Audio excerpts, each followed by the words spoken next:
I'm so glad to be with you here today. This is such a wonderful opportunity for you to pause, reflect on your own practice, and then dig into what you want to do differently. And so today I'm going to share with you some things that have caused me pain in the past and some opportunities to take my power and use it to honor our learners. Now, I am coming to you today from Cleveland, Ohio, where I just ran from our local ESC back here to do this presentation. I received my first dose of the vaccine and I'm still here. So hopefully that your state is moving toward prioritizing educators to receive this vaccine and move forward. As we talk today, I want you to know this, that 100% of who you are and what you're going through is welcome here, that this environment is ours to co-create together today, but you are welcome here. What you know is welcome here. What you don't know is welcome here. This is a safe space to ask the questions, to lay down fear of saying the wrong word or using the wrong term. This is a learning ground. This is where we will honor one another. And the only way that we will make this space safe is if we listen intently to one another, if we assume positive intent with one another, if we push back just a bit with one another in order that we may see, grow, and try. So I'm going to propose some goals to you today as building blocks that you feel free to personalize and build on as we co-create this session together. Pain, power, and honor. So I am going to share my screen, and Zoom has been up to those Zoom kind of things today where we've had a few challenges with technology, but one thing about a universally designed learning environment is that we are flexible, we work through it, and I will be transparent with you about what is happening in the background so that you'll know what is supposed to be happening in the front. So let me ask the $1 million question. I'm going to turn this way just a bit so that I can see my video panel. Can you see my slides? Okay, nodding heads, that's good. So I am going to hit present. Do you see it in presentation mode? Okay, thank you. Gianna gave me a thumbs up. Okay, I'm feeling the love. We're in the right place. So before I go too far, you will be so amazed to know that I forget to say my name at the beginning of the presentations. I'm so glad Brad is here, and thank you so much for the wonderful introduction. I am so pleased to be here with ORTI and just to share with you today. But today is an introduction to anti-racist universal design for learning. So again, it doesn't matter if you have never heard of the term universal design for learning, if you are not even sure where you are on the road to anti-racism, or if you could teach the course on either, you are in the right place. We are here together to share, to learn, and to grow with one another. So my name is Andratesha Fritzgerald, and my maiden name was Munn, 4 little letters, but I married this guy with a long last name, so everything from A to Z, we got it. And you can connect with me on my website, and that's buildingblocksofbrilliance.com. And I have a newsletter there, so please sign up for the newsletter, but I just don't want to forget to tell you how we can continue this conversation and keep it going. Today's slides are on http://bit.ly/pain, power, honor. It's also in the chat so that you can click there. Today I'm using, that'll take you to a Google Doc with a bunch of resources and tools so that you can pick and choose how you want to learn. You can access the slides from today by clicking on the link there. The slides are brought to you through Pear Deck. Pear Deck has an immersive screen reader if that's something that you need. And there's also captions available if you click, and Brad, you may want to unmute and share where they can find the caption slides just so everybody has what they need. Yeah, they should be able just to hit the closed caption button in the bottom, at the bottom of Zoom. Thank you. And we appreciate our captioner and our captioning services. And we thank you for making this accessible. So I want to also let you know that if you are interested in purchasing a copy of Anti-Racism and Universal Design for Learning, you go to castpublishing.org. And today, You can get 20% off with the code FritzUDL1220. This slide will be up again at the end, but I thank you for being here through all of what's going on, whether you're at home or in the office, whether you have fur babies pulling at you or real babies pulling on you, whether you are 100% focused or maybe a bit checked out. I thank you for being here with us today as we take this journey, as we go together. So here's your invitation to personalize your learning environment. And so the question that I'm going to ask you is, how focused are you? If you're using the interactive slides through Pear Deck, you can take and drag the little dot to the number that best describes where you are.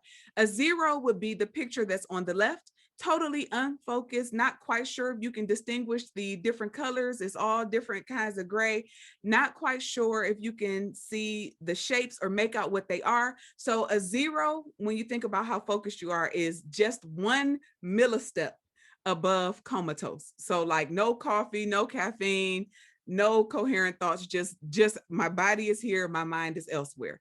So that would be 0. The opposite of that, though, on the how focused are you spectrum would be the picture on the right. And so you can see different kinds of clouds in the sky. You can distinguish the different colors of green, the different shades of the grass. You can see the trees there. That's totally focused and ready to learn. So it does not matter where you are. There is no judgment for where you fall. Even if you're a -5, there is no judgment. But today I'm asking you, in the next 30 seconds, I'm going to turn my voice off and give you a chance, no matter where you rated yourself on the how focused are you question, what is something that you could do in the next 30 seconds to help yourself to be focused, to personalize your learning environment and get you ready to take in your learning? Take the next 30 seconds. Maybe you need to turn your phone off or close the million tabs that are up behind this one. Or maybe you need to open a tab where you can take notes or pull out a piece of paper and a pen so that you can draw and sketch. Maybe you need a notebook so that you can write poetry that is based on our topic today. Whatever you need to help you learn, to help you focus, take the next 30 seconds without my voice to do just that. Go.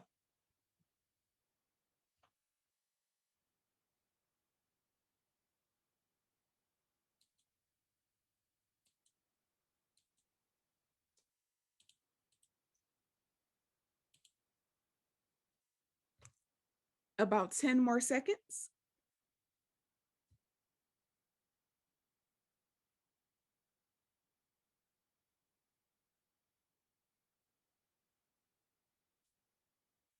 All right. So we all are different. It's so important, particularly as we talk about racism, anti-racism, and universal design for learning, to give opportunities to personalize the learning environment.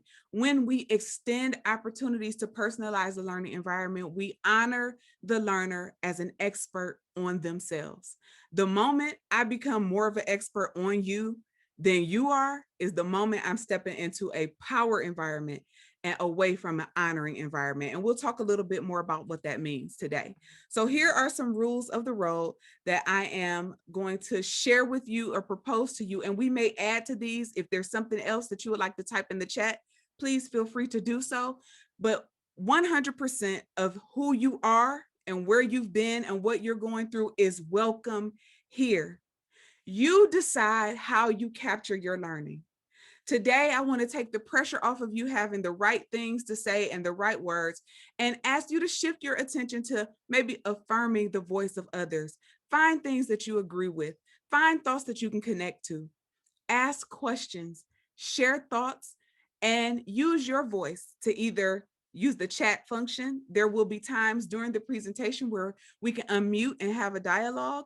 And if you're on Twitter, you can tweet using the hashtag anti-racist UDL. So you choose how you share your voice. I'm just asking you to push yourself just a bit to share your voice. When you share your voice, you enrich the learning community as a whole.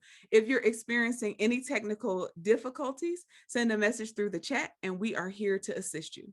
So here we go. I am going to propose to you at this time 3 goals that I'm coming into the session with.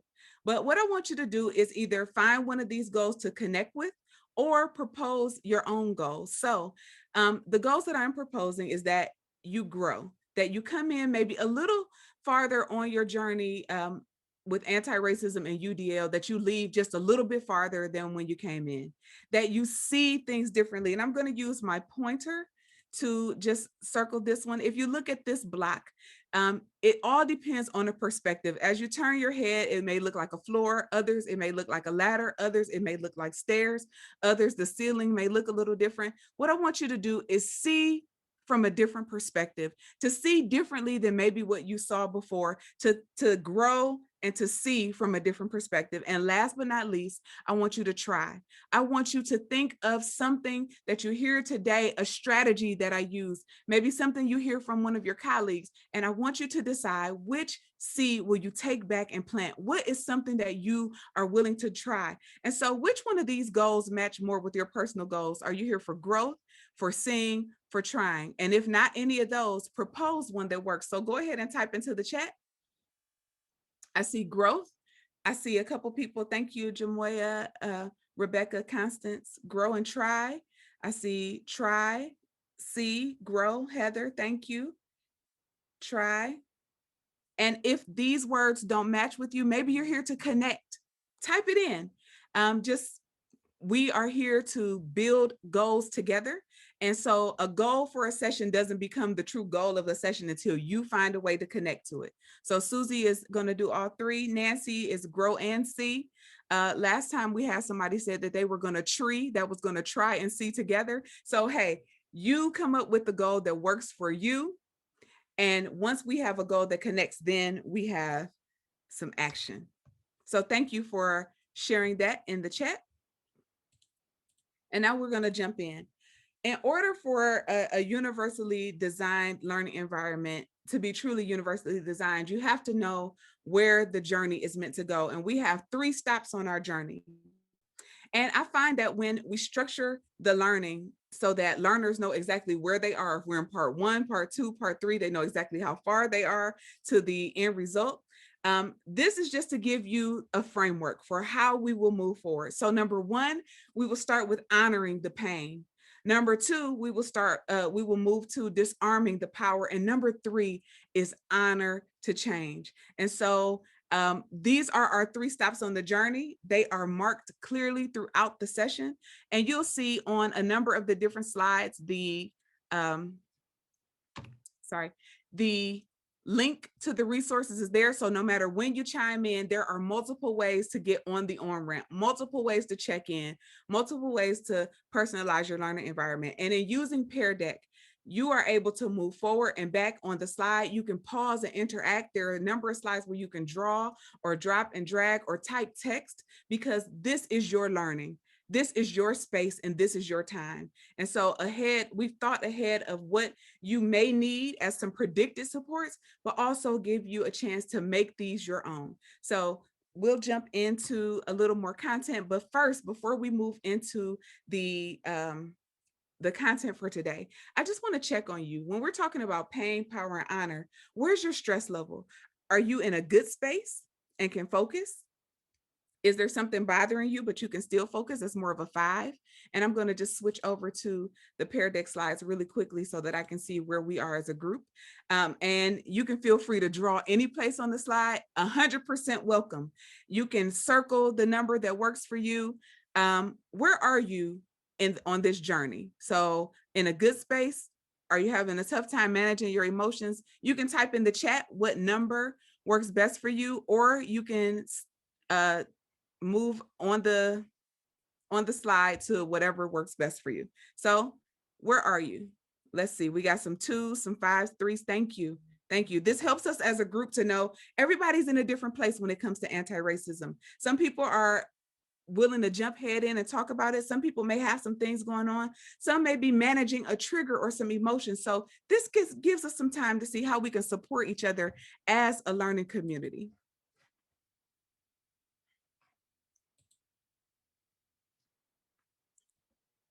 All right, so we have a little drawing on the slide there. So we will, I'm not sure if one of the facilitators or co-hosts, if you can just erase the annotations, then we'll just jump in. But if it's going to be there, we are flexible and we'll make it work. All right, so here's the question that I have for you. When we go to the doctor's office, there is often a little chart, especially if you're in pain, if you've hurt something or broken something, and they ask you the question, where does it hurt the most? And there are times where maybe it's in a body part that maybe you're not comfortable discussing, or maybe it's in a place where you want to make sure they know exactly where the pain is. They give you a chart. And so this is universal design for learning in real life. They give you this chart. They ask you, where does it hurt the most? And so you have to then name the pain. You have to point to the place where the pain is originating. You have to let them know where it hurts. So when we think of education, when we think of an anti-racist, universally designed learning community, before we move into strategy, before we move into the fixes, before we move into what will work, we have to first name the pain. So I want you to think about it for yourself. Where does it hurt the most? Is it the data? Is it the outcomes? Is it the racist incidents that may have taken place in your own school districts? Is it the name calling? Is it the bullying? Is it the lack of access to the curriculum? Where does it hurt the most? And if you can name the pain, then you can begin to move towards solution. And so in the doctor's office, they give this chart for you to identify where it hurts the most. Today, I want you to think educationally. Where are we feeling the pain? Where does it hurt the most? And then some physicians, and if you think about it, they have the little smiley chart. And I always think that is such that cognitive dissonance, that it's a smiley face chart for me to identify how much it hurts or how severe the pain is. But I digress. On this drawing here, there is the place for you to identify their pain. And then there are some words that help you to describe the pain. Is it stabbing? Is it burning? Is it pins and needles? Is it numbness? Is it aching?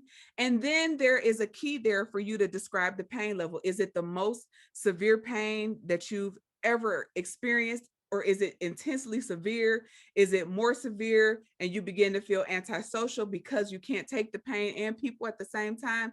They give you a way to articulate the pain you're feeling. And so in this slide, I want you to take a look there. As we go to the doctor's office and we identify and name the pain, and then we describe the type of pain it is, I want to just share with you something that I learned in researching, that about 75% of heart attack patients, after 6 months, return to the very old eating habits and exercise habits that they had before the cardiac episode. And so we are left, we can describe the pain, we can point to the pain, we can say the kind of way that the pain manifests, but the question remains, does the pain hurt enough to change? So yes, we can look at the data. We can examine the number of suspensions. We know that Black children are suspended at a rate that is 3 times higher than their white counterparts. We know that when it comes to seclusion and restraint, that 27% of the students who experience this are African American. We know that students with disabilities are restrained and secluded at 75% the rate of their counterparts that do not have an IEP. And so we know this data, we wrestle with this data, we look at the data, but does it hurt enough to change? I want to share with you just a story about Claudette Colvin.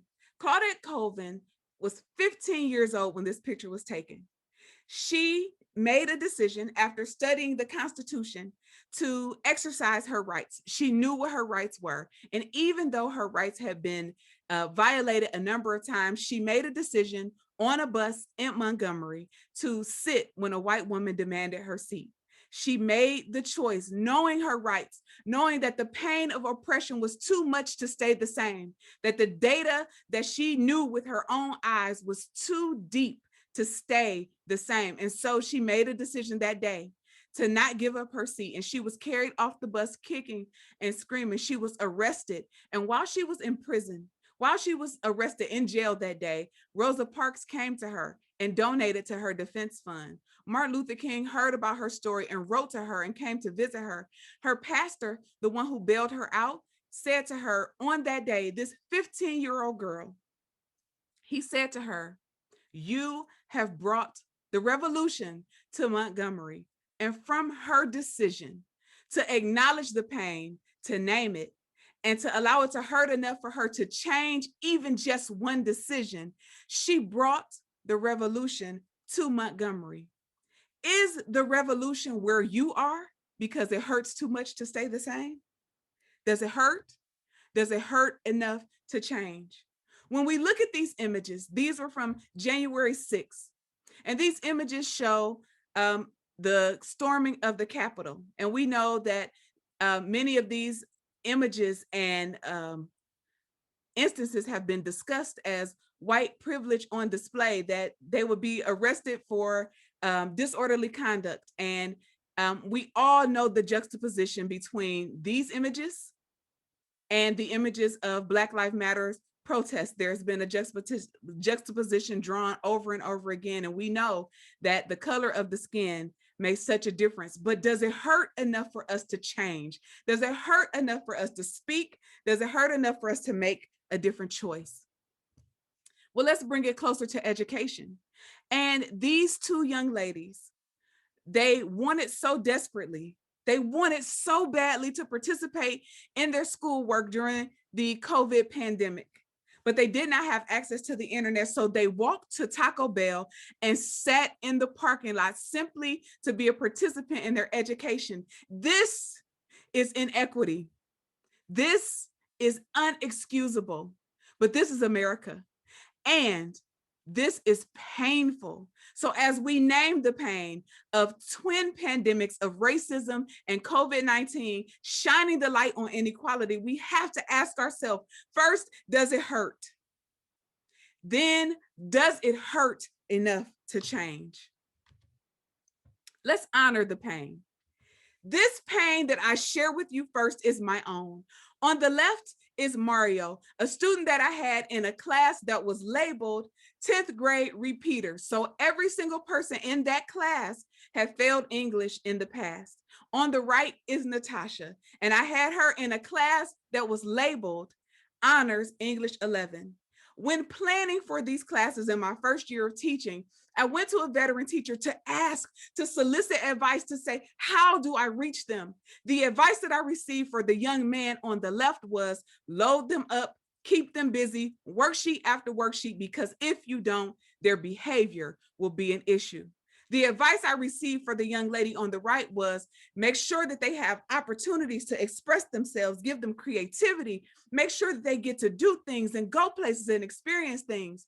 And as I look back on the advice that I took from someone that I thought knew what to do, I realized that there was pain that was inflicted upon me with terrible advice, and pain that I then inflicted on my learners with the decisions that I made. I share this pain today because Mario is serving a 20-year sentence in prison, and I have to take responsibility for moving him toward that pipeline. I have to, just as if I take responsibility for helping Natasha on the road to becoming an attorney, I also have to take responsibility for pushing Mario toward prison. And what I say to you today is a light bulb came on for me early in my career, that the advice that was given to me was not the advice that was going to move our learners forward. It is painful to think about the role that I played back then, but that pain leads me to take the power that I have now to honor learners in the future, so that you will not make the same mistake, so that you won't take the schedule that's given to you and make assumptions about your learners, so that you won't take a diagnosis or an IEP or the color of the skin and inflict pain based on your biases and your thoughts about what they should be able to do and should not be able to do. What I found out about Mario when he published an article in our local newspaper years after my class was that he was a brilliant writer. And he shared in this article about the promise of today and taking hold of the decisions. And what I learned is that this brilliant gem of a young man sat in my class and his brilliance was untapped. How many geniuses are sitting or sending to the office? How many geniuses are sitting, not being challenged, not even being recognized for the genius that they bring into the learning environment? How many learners are not being pushed with graduated levels of rigor and challenge? How many geniuses are being dismissed? And let me ask you, does it hurt? Does it hurt enough to change? Before we move forward, I just want to pause. Who is feeling the pain in your state? And then bring it just a little bit closer to home as we get ready to move into our breakout rooms. Who is feeling the pain in my district, in my organization, maybe in my classroom? And then the last question is, where is the pain personal for me? You have about 7 minutes in your small groups to just discuss these three. Who's feeling the pain? Where is the pain personal for you? Let's take about 7 minutes to discuss, and then we'll come back together. All right, and everyone is rejoining us. So we have about 10 seconds until all of the rooms are closed and all of our participants are back. And so as we wait for everyone to rejoin us, I want you to think about, and we will have a chance, I do believe, to get back into our groups. So what's something that stood out from you, something that you would like to affirm that you heard? You can either type it in the chat, or this is a time where you are welcome to unmute and share.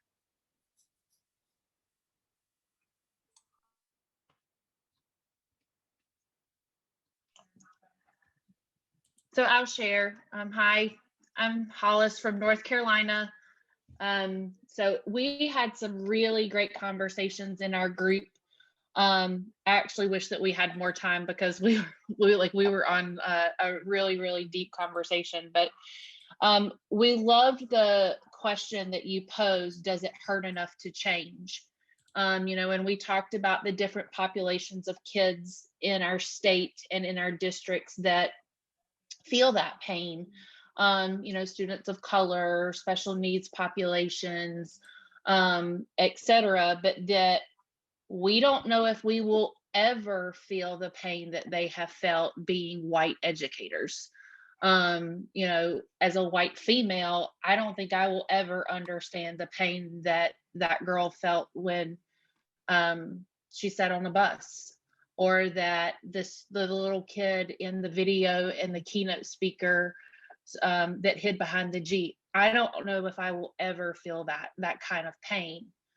But do I feel pain enough to start challenging policymakers' views and district leader views when I know that they are creating systems that are creating marginalization for these kids? For example, we left off talking about like how we are not having conversations in our classrooms about very sensitive topics, like what happened at the Capitol, for example. It's like, oh, that's a very sensitive topic, but these are things that our kids are experiencing, and if we don't talk about it, then what are we doing? And so does it hurt us enough as educators to challenge that status quo and say, no, I'm going to talk about it, but we're going to talk about it in a respectful manner that opens the doors for safety for kids to feel welcome to share their thoughts and beliefs. And one of our participants also said that, we have to do this so that we're not in isolation.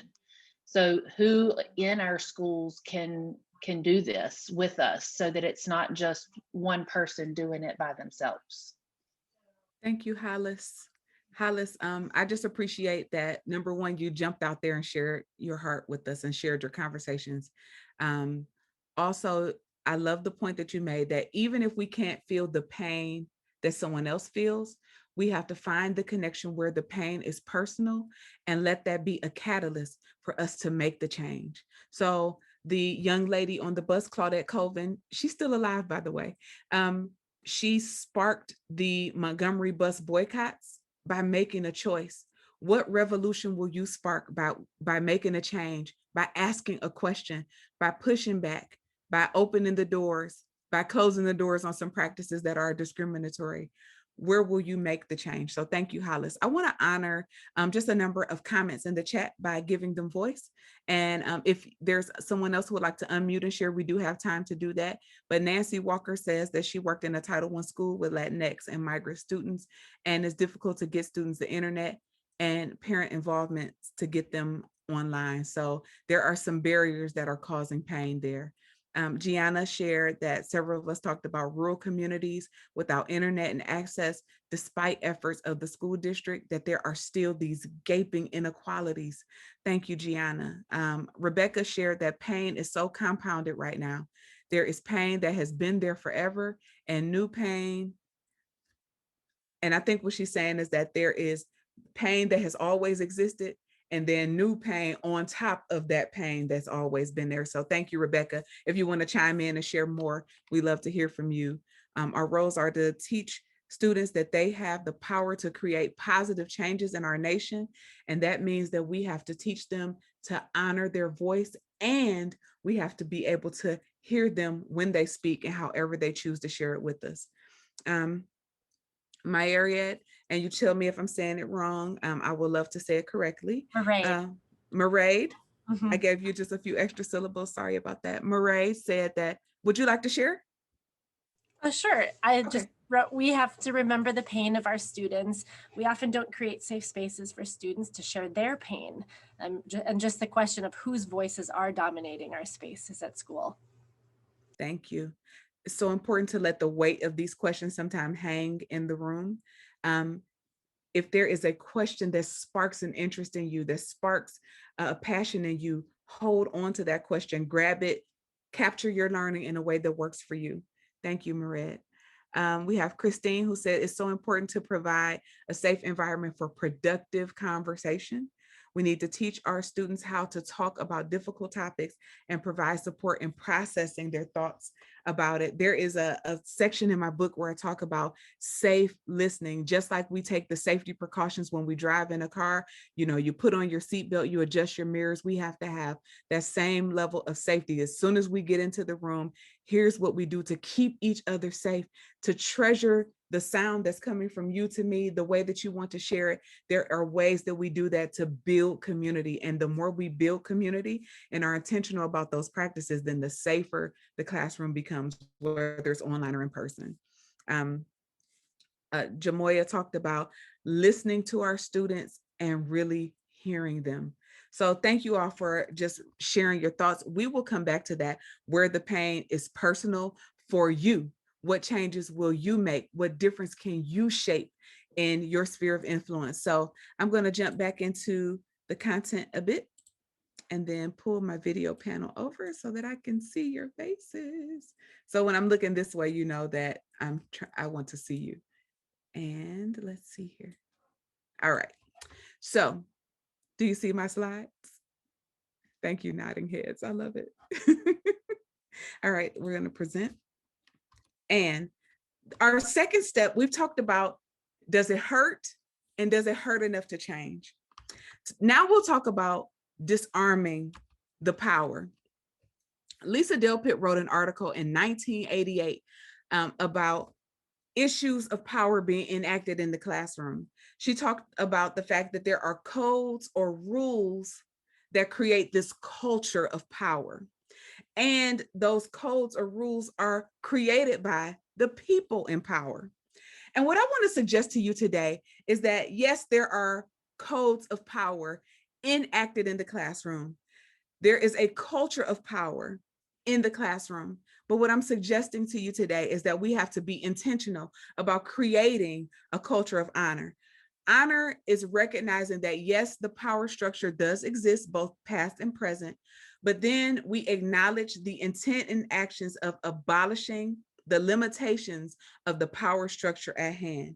So if the code of power is created by this culture of power, then honor means we acknowledge what power is at play, but we abolish the limitations of that structure, of the power structure. And how do we do that? With our classroom expectations. When you came into this space today, I told you 100% of who you are is welcome, what you know and what you don't know. And sometimes just hearing that takes the anxiety off. And then together we created some classroom expectations. You don't have to have the right answer. Maybe affirm another thought. Maybe listen to someone else. When we come up with our classroom expectations and we just give them, and we don't give anyone else a chance to speak into them, those are power plays. What I'm suggesting is that we honor our learners by co-creating environments where they'll feel safe because they've created the rules for safety. Lisa Delpit goes on to say that the rules of the culture of power are a reflection of the rules of the culture that has the power. And so being told the rules of the culture does make it easier to acquire power, but that power still remains with those who create the culture. A culture of honor is empowering each member of the learning community daily in our structures, in our supports, and in our choices. When I free you up to make a choice about your learning, then I communicate to you that number one, I think you have capacity, that I think you have value, and I am honoring the choice that you make. We invite members of the learning community into positions of power, authority, and decision-making for themselves, even if that means I take myself out of power. And so think about some respectful practices that communicate honor. Sit where you like. Here are some choices for you.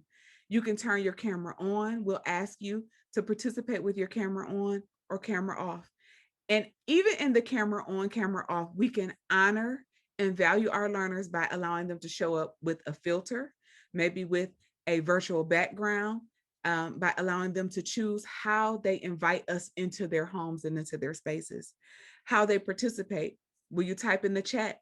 Will you unmute? There are some people here on this call today that if I said everyone is going to unmute and share with me their responses to a question. For some people, they would be so excited to share. Others would be terrified and would like to disappear.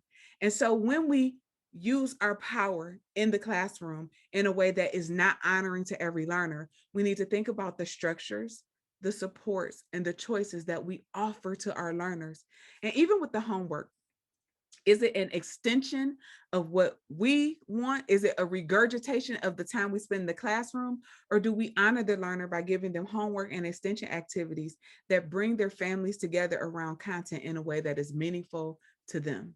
So think about that, power versus honor. The last step that we'll talk about today is that those with power are least aware, or at least or least willing to acknowledge its existence. When we honor, we create opportunities over and over again for members of the learning community to make powerful decisions that govern their best possible outcome. So I am not an expert on you. I am offering supports so that you can make choices that work for you in your assignments, in the flexibility that we offer, and how we communicate, not just with the learners, but with their families. Are we communicating honor, or are we communicating power? So here's a quote.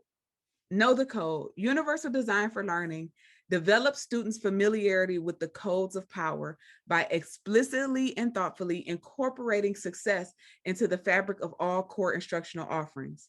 The core then will create an internal value to school success for students that does not contradict other dimensions of themselves. You don't have to become someone else to be successful here. You be 100% of who you are, and it is welcome here. So you don't have to change the way you speak.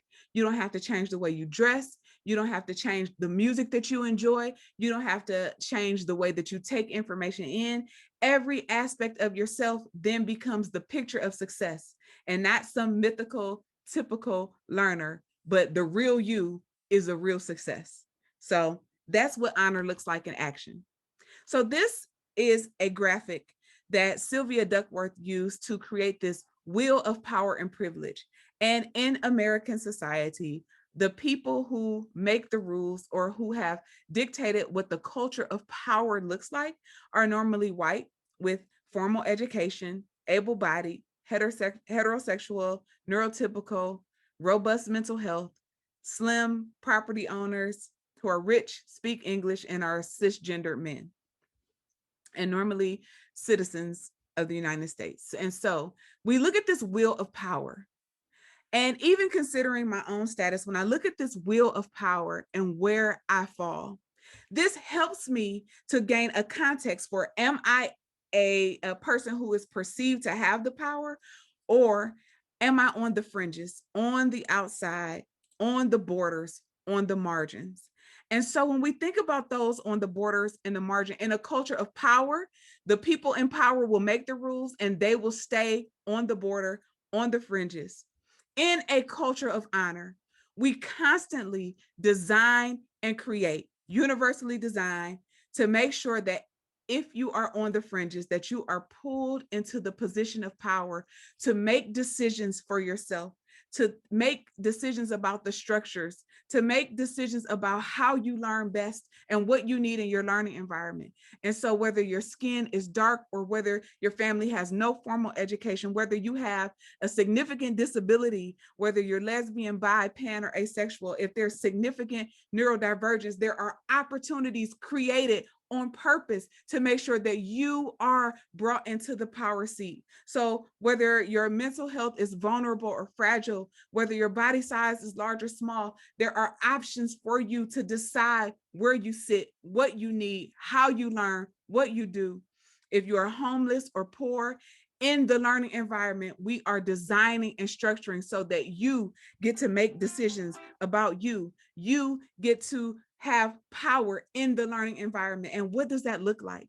What does that look like for the English learner or for the trans, intersex, or non-binaries? Are we looking at our policies to make sure that our dress codes are not causing undue stress or fear? That when we ask for a documentation of where students live, that we are not marginalizing and pushing them out? That when we are not designing with anti-racist strategies in mind, that we are not saying that it does not hurt, that we are not satisfied with the data, and that the data hurts enough for us to change our design. When a learning environment is truly anti-racist and universally designed, then all learners, regardless of where they fall on this wheel, all learners will be empowered beyond bias to make decisions about their learning and leading, because the environment is welcoming and safe. And welcome is not just cool handshakes at the beginning of class. It's over and over again being reaffirmed that you are welcome here. Your voice matters here. You have a say here. And so how do we move from a culture of power into honor with anti-racist universal design for learning? From pain to power to honor, so that every learner is moving toward the outcomes that they want and that they choose and they so desperately need. And so we'll start with engagement. Engagement is a license to learn. And when we don't design for those on the borders, for those that the data is telling us we're not reaching well, when we leave our design as is, we're saying that we are content with the results. So how do we move to engagement? How will you engage with this session? So we'll think about you as the learner first. When we recruit the interest of our learners, that means we ask them to bring their experiences into the learning environment. And whether you have robust experiences or no experience at all, you are welcome to share that. So how do we recruit interest? And I always like to explain it like this, that when we recruit, that means we see value in the learner. There is not one basketball coach that recruits a player that they don't see has value to the team. How do you show that the interest, that you recruit the interest, that you have value that we want here? How do you sustain the efforts? How do you give options for self-regulation? You find what works for you. On the Pear Deck slide, some of you may wanted to write on it or draw or move forward or move back, but you had the option because you were entrusted as a learner to engage with this session as it works for you. Multiple means of representation that we honor by inviting learners into the content. So multiple means of representation means that learners have an opportunity to take in the information in different ways. So just as this representation here is clocks, some people have a digital clock, some have an analog clock with Roman numerals, and some people can use a sundial. It doesn't matter what you use to take in the information. All that the standard is saying to you is that you can tell the time. And so when we create learning experiences for our students, we have to provide options for perception. How will they take information in? Is it with a video? Is it with a song? Is it with a call and response? Is it with prints? Is it with pictures? We have to have options for language and symbols, meaning that we hyperlink words that we can predict that students would need a little support with, that if there are symbols that are used in our presentation, that there's somewhere in the presentation where they can find out what they mean. And then options for comprehension. Is it print? Is it text? Is it an e-text? Can they make it smaller or larger? Can they highlight? They have to have options for how they take it in, how they make sense of meaning. And simply having the options is, and this is when we think about universal design for learning as combating a white supremacy culture. So in the white supremacy culture, there is some work that was done, and it was out of the showing up for racial justice work. And they say that there is in a white supremacist culture, there is a love of the written word. And that's the only way that it's real, is if it's written. And so universally designing is an act of anti-racism, to say that it will be printed, there will be pictures, there's support, you can use an audio text, and you get to choose. I don't choose how you'll take the learning in. I simply give you options for how you can take it in, and you make decisions for your learning that works for you. It places you in the seat of power. It honors you as the learner. It supports you where you need it, and it's there for everyone to experience. The third element of universal design for learning is action and expression, multiple means of action and expression. And this is honoring by releasing. How will you show your learning? How will you create space for learners to show their learning to the world? So we have to have options for physical action. And so many times we lean on just writing a paper, or just one means of showing what you know. The whole class gets the same project. So with options for physical action, they can move forward with a joystick, or maybe play a game to show what they know. Maybe it is moving around the classroom, or having the opportunity to stand or sit. Options for expression and communication. So not just one means of sharing how you have learned or that you've mastered the standard, but perhaps is writing a blog, or instead of a book report, writing a review on Amazon, so that others can see in an authentic audience what it is that you took away from the learning. And then options for executive functioning. David Medina said in the book Attack of the Teenage Brain that the difference between rock star and rock bottom is executive functioning. Can you set a goal for yourself? Can you chunk that goal to make sure that you will know when you're making progress? And then after you have gotten to the end of that, can you look back and see what you would do differently to learn about yourself as learner? Every moment is an organizing opportunity, and every person is a potential activist. Every minute is a chance to change the world. So we know the data, we know the outcomes, and we know that traditional education has featured one way, maybe two, lecture and print to give information out, and just very few ways for us to take in what the learning has been. Does the data hurt enough for us to change? Will the suspension data help us to change? Will the achievement gap help us to change? Does it hurt enough to change? We cannot, in good conscience or in good teaching, stand by and watch another generation be marginalized because we don't take action. Inaction is agreement. Inaction is racism.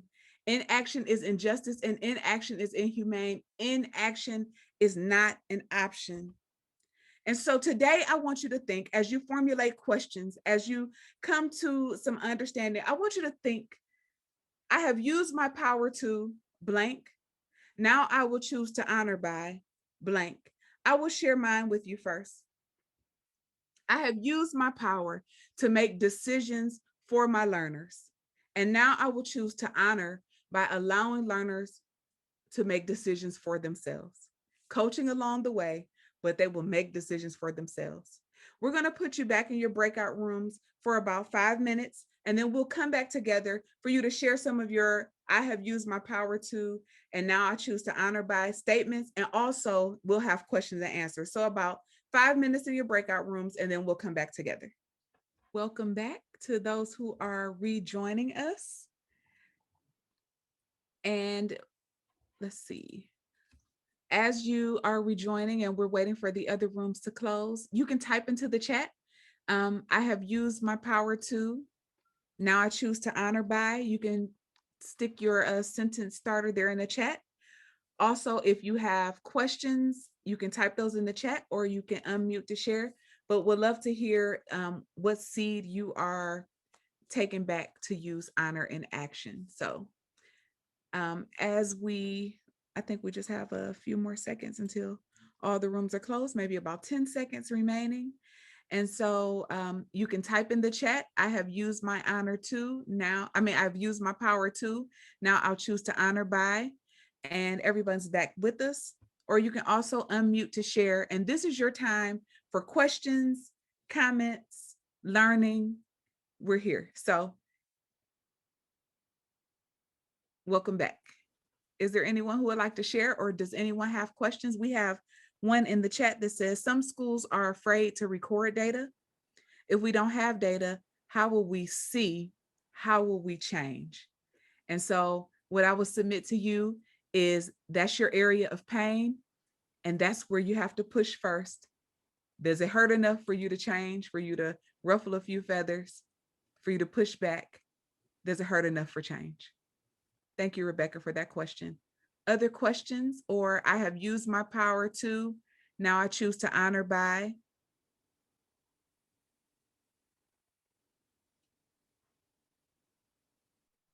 I just shared that I've used my power to silence students without intentionally harming them. Like in my Zoom meetings, if they're off topic or singing or something, then I'll hit the mute button because another student was trying to talk. So I'm trying to honor the other student's voice while shutting down another one. You know, and a lot of times in Zoom, it's hard to tell who's talking, when they started, you know, who's the first speaker. So without trying to harm them, I'm unintentionally doing that. And so learning from that and just giving a little more time, I guess, between the conversations for the students to get those conversations and wiggles out if they need to. Thank you, Trista. Trista, is that how you pronounce it? I will say to you that those opportunities where someone is taking the space that they need for humanity and others are trying to make the space for learning is a wonderful opportunity to co-create a learning environment, to say, how can we give each other the space that we need for ourselves, for us to be human, for us to, so one of my teachers created this wonderful space for me in the 9th grade because I love to sing opera style, super loud. I don't know why. It was just something that I like to do. And so because I needed that, the last period of the day, he allowed me to take attendance by singing opera every name. He created such a beautiful space for me to be my weird, crazy, quirky self, and at the same time, not infringe upon the rights of other students to learn with my singing all over the classroom. So think about how you can co-create a space that says, you're welcome here, we want you here, sing, dance, do what it is that you need to do. But how do we do that and co-create together? So thank you, Trista, for bringing that up. Other questions or thoughts?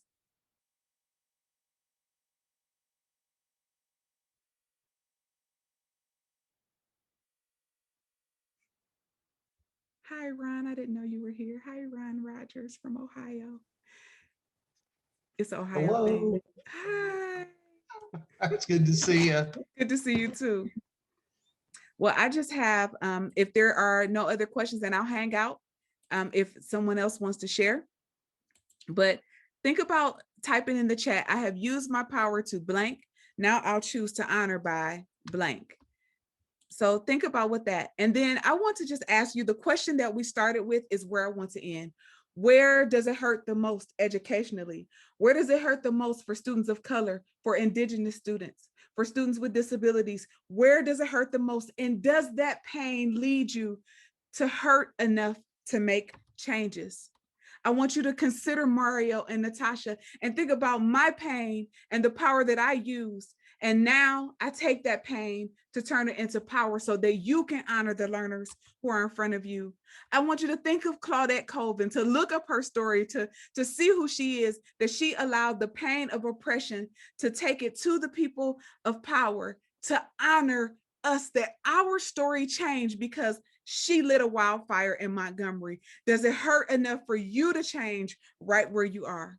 And this stretch is an uncomfortable one. It is not comfortable, but you have to be strong to do it with anti-racism and universal design for learning and change as a whole. If it hurts, we have to do something about it, and we have to be strong in order to be stretched. I want you to continue the discussion. these are questions for you to take back to your organization, back to your school, to have the discussion about where it hurts and what we can do to change as a result of that hurt, to think about the power that you have to honor your learners. So again, if you would like to purchase the book, it's there in your resources. I just want to thank you for being here today. I want to continue the conversation on Twitter, on Building Blocks of Brilliance, wherever you are today, even. Does it hurt? Does it hurt enough to change? Pain to power to honor. Thank you.